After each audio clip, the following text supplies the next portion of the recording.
سورہ احزاب کی آیت ما کان محمد ابا احد من رجالکم ولکن رسول اللہ وخاتم النبیین، محمد صلی اللہ علیہ وسلم اے مسلمانوں تم میں سے کسی مرد کے باپ نہیں ہیں۔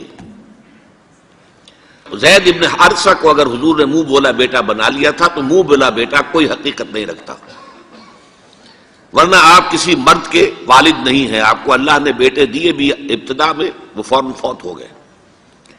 آپ کے عمر کے آخری دور میں بھی حضرت ابراہیم کی ولادت ہوئی حضرت ماریہ قبطیہ کے بطن سے، وہ بھی فوت ہو گئے بچپن میں۔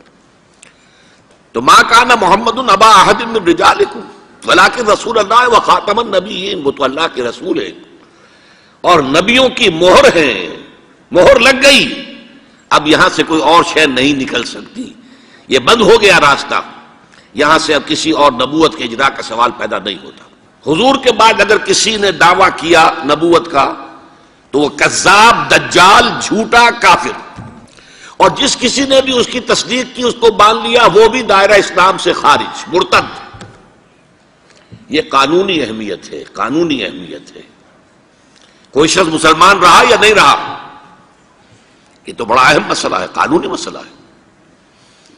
اس کی بیوی کا اس سے نکاح جو ہے وہ ختم ہو گیا اگر اس نے کسی حضور کے بعد کسی نبی کی نبوت کا اقرار کر لیا یا خود اپنے نبی ہونے کا دعویٰ کیا، وہ پھر مرتد ہے، واجب القتل ہے۔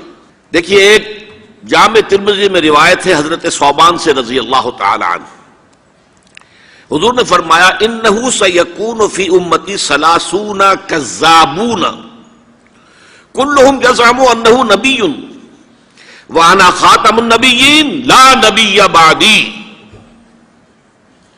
آپ نے فرمایا میری امت میں 30 افراد ایسے اٹھیں گے جو دجال ہوں گے، کذاب ہوں گے، جھوٹے ہوں گے، ان میں سے ہر شخص جو ہے یہ گمان کرتا ہوگا اپنے بارے میں کہ وہ نبی ہے، حالانکہ میں خاتم النبیین ہوں، اور خاتم النبیین کے معنی کیا؟ لا نبی بعدی، اب میرے بعد کوئی نبی نہیں ہوگا۔ اس قانونی مفہوم کو بہت ہی عمدگی کے ساتھ یہاں واضح کر دیا گیا کہ اب چاہے دجال اٹھیں گے، حضور کے اپنے زمانے میں اٹھ گئے تھے، پھر اس دور میں تو بڑی تیزی کے ساتھ، بڑی رفتار جو ہے تیز ہو گئی ہے، زمانہ آخری آ رہا ہے، وہ 30 کی تعداد اب جو ہے پوری ہونی ہے۔ بہاءاللہ ایران میں اٹھا، غلام احمد قادیانی ہندوستان میں اٹھا، ابھی آپ کے ہاں ایک یوسف صاحب تھے، ان کو ویسے ہی ایک شخص نے گولی مار دی ہے سائی وال جیل میں، ورنہ وہ بھی کہتے تھے میں محمد ہوں صلی اللہ علیہ وسلم، معاذ اللہ ثم معاذ اللہ ثم معاذ اللہ۔ پچھلے دنوں خبر آئی تھی کہ ملتان میں کسی نے نبوت کا دعویٰ کر دیا ہے، وہ گرفتار کیا گیا، اس پر مقدمہ چل رہا ہے۔ تو یہاں حضور نے فرما دیا کہ 30 ہوں گے ایسے افراد میری امت میں سے کہ جو دعویٰ کریں گے وہ جھوٹے ہوں گے، کذابون، اور جو دعویٰ کریں گے نبوت کا، حالانکہ میں خاتم النبیین ہوں اور میرے بعد کوئی نبی نہیں۔ دوسری حدیث ہے، یہ حضرت ابو ہریرہ سے ہے رضی اللہ تعالیٰ عنہ، اور یہ سنن ابی داؤد میں ہے۔ لا تقوم الساعۃ، حضور نے فرمایا قیامت قائم نہیں ہوگی حتیٰ یخرج 30 دجالون، جب تک کہ 30 دجال ظاہر نہ ہو جائیں، کلہم یزعم انہ رسول اللہ، جن میں سے ہر شخص یہ کہے گا اور سمجھے گا کہ میں اللہ کا رسول ہوں۔ یہ دو حدیثیں ہیں لا نبی بعدی کے مفہوم کے اندر، قانونی مفہوم، جو ختم نبوت کا یہ مفہوم ہے کہ آپ کے بعد کوئی نبی نہیں۔ دوسری حدیث سنیے، اس میں تکمیل نبوت کا تصور آ رہا ہے، بڑی پیاری حدیث ہے، حضرت ابو ہریرہ رضی اللہ تعالیٰ عنہ سے مروی ہے، اور اس حدیث کی سند بہت قوی ہے، متفقون علیہ، بخاری اور مسلم دونوں میں۔ حضور فرماتے مثلی و مثل الانبیاء، میری اور سابقہ انبیاء کی مثال ایسے ہے کہ مثل قصر، ایک ایسا محل کسی ہے، احسن بنیانہ، جس کی تعمیر بہت عمدہ کی گئی، بہت شاندار قصر تعمیر کیا گیا، وَتَرَكَ مِنْهُ مَوْضِعَ لَبْنَةٍ، لیکن ایک اینٹ کی جگہ چھوڑ دی گئی، ایک جگہ پر رکھنا چھوڑ دیا گیا، وہ کمی ایک تھی کہ جو اس کے اندر باقی تھی۔ فَطَافَ بِهِ النَّظَارُ يَتَعَجَّبُونَ مِنْ حُسْنِ بُنْيَانِهِ، تو اس محل اور قصر کا طواف کرتے تھے لوگ، ارد گرد گھومتے تھے اور بہت تعجب کرتے تھے کتنی شاندار عمارت ہے، کتنی عظیم عمارت ہے، کیسا عالی شان محل تعمیر کیا گیا ہے. الا موضع تلک اللبنہ، سوائے اس ایک اینٹ کی کمی کے جو انہیں عجیب محسوس ہوتی تھی کہ یہ ایک اینٹ کی کمی کیوں رکھ دی گئی. اب حضور فرماتے فکنت انا، وہ اینٹ میں ہوں، صدقت موضع اللبنۃ، میں نے اس اینٹ کے رکھنے کو پورا کر دیا ہے. ختم بی البنیان، میرے ذریعے سے قصر رسالت کی تکمیل ہو گئی ہے. وختم بی الرسل، اور میرے ذریعے سے مجھ پر رسالت کا اختتام ہو گیا. اب یہاں محل اور محل میں ایک کمی اور اس کمی کا آپ کے ذریعے سے پورا ہو جانا، یہ ہے تکمیل نبوت و رسالت کا معاملہ. کہ جو شخص بھی اب حضور کے بعد کوئی نبوت کا دعویٰ کرے گا یا کیا ہے، وہ دجال، کذاب، جھوٹا، کافر، مرتد، واجب القتل. یہ اس کا قانونی تقاضا ہے. بدقسمتی سے صورت کیا ہوئی، عالم اسلام میں اس سے پہلے جب بھی کسی نے یہ کام کیا، جب تک مسلمانوں کی حکومتیں تھیں، انہیں قتل کر دیا گیا. آپ کو معلوم ہے کہ حضور کے فوراً بعد جو کھڑے ہو گئے تھے مسیلمہ کذاب اور بڑے بڑے مدعیان نبوت، ان کے خلاف جہاد کیا گیا، ان کو قتل کیا گیا، تہہ تیغ کیا گیا. بہاء اللہ ایران میں اٹھا تو وہاں چونکہ بہرحال مسلمانوں کی حکومت تھی، قتل کر دیا گیا. اب بھی کوئی بہائی ایران میں نہیں رہ سکتا، سب وہاں سے بھاگ چکے ہیں، کوئی نہیں رہ سکتا. کوئی وہاں آئے گا تو قتل کر دیا جائے گا. لیکن یہاں معاملہ یہ تھا کہ انگریز کی حکومت تھی. انگریز کی حکومت میں ہر شخص کو کھلی چھوٹ تھی. اکبر الہ آبادی رحمۃ اللہ علیہ نے بڑے خوبصورت الفاظ کے اندر وہ نقشہ کھینچا ہے، گورنمنٹ کی خیر یارو مناؤ، گلے میں جو آئیں وہ تانے اڑاؤ. کہاں ایسی آزادیاں تھی میسر، ان الحق کہو اور پھانسی نہ پاؤ. اگر اسلامی حکومت ہوتی، مسلمان حکومت ہوتی، چاہے اعلی معیاری اسلامی حکومت نہ بھی ہوتی، مسلمانوں کی حکومت ہوتی، تو جس نے ان الحق کہا منصور، وہ سولی چڑھا دیا گیا یا نہیں؟ جس نے نبوت کا دعویٰ کیا وہ قتل کر دیے گئے کہ نہیں؟ انگریز کی حکومت تھی. گورنمنٹ کی خیر یارو مناؤ، گلے میں جو آئیں وہ تانے اڑاؤ. خدائی کا دعویٰ کر دو، نبوت کا دعویٰ کر دو، رسالت کا دعویٰ کر دو، کوئی پوچھنے والا نہیں، کوئی پکڑنے والا نہیں، کسی دار و گیر کا کوئی اندیشہ ہی نہیں.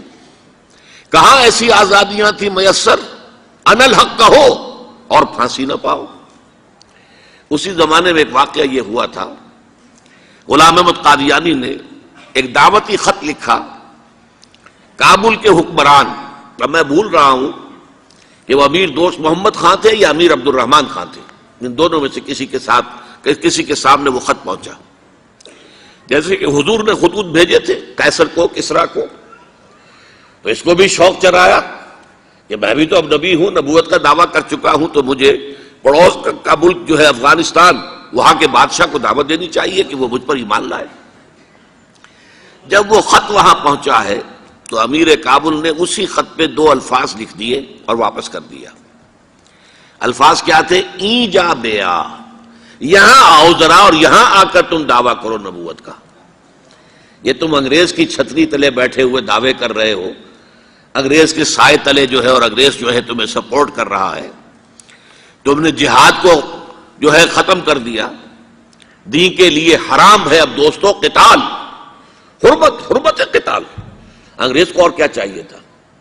گلیڈسٹن نے، جبکہ وہ وزیر اعظم تھا برطانیہ کا، اس نے کہا تھا اپنی پارلیمنٹ میں قرآن کو لہرا کر، جب تک یہ کتاب دنیا میں موجود ہے امن قائم نہیں ہو سکتا. یہ تو جہاد اور قتال کی بات کرتی ہے. تو ان کو اور کیا چاہیے تھا کہ اگر کوئی اس قتال کو ختم کر دے، منسوخ کر دے، اور مسلمانوں میں سے جذبہ جہاد اور قتال فی سبیل اللہ کو نکال دے، تو اس سے بڑی اور کیا خدمت ہوگی. لیکن یہ کہ اگر تمہیں یہ دعوت دینی ہے تو ذرا یہاں آؤ، ای جا بے آ، یہاں آ کے یہ دعوت دو مجھے، تاکہ تمہارے 14 طبق روشن ہو، تمہیں معلوم ہو کہ اس دعویٰ کرنے کا مطلب کیا ہے. لیکن ایک بات میں اب آپ سے عرض کر رہا ہوں، ہم پر اللہ کا بڑا کرم ہوا تھا، اس میں کوئی شک نہیں. اس ملک میں 1974 میں جو فیصلہ ہوا قادیانیوں کے غیر مسلم اقلیت قرار پانے کا، وہ واقعہ یہ ہے کہ بہت ہی مبارک فیصلہ تھا. اس کے لیے تحریک جو اٹھی وہ بھی بہت ہی عمدہ تھی، بہت پرامن تھی، بہت منظم تھی. مولانا سید محمد یوسف بن نوری رحمۃ اللہ علیہ اس کے قائد تھے. کوئی سیاسی لیڈر جو ہے اس میں نمایاں نہیں تھا، خالص دینی تحریک تھی.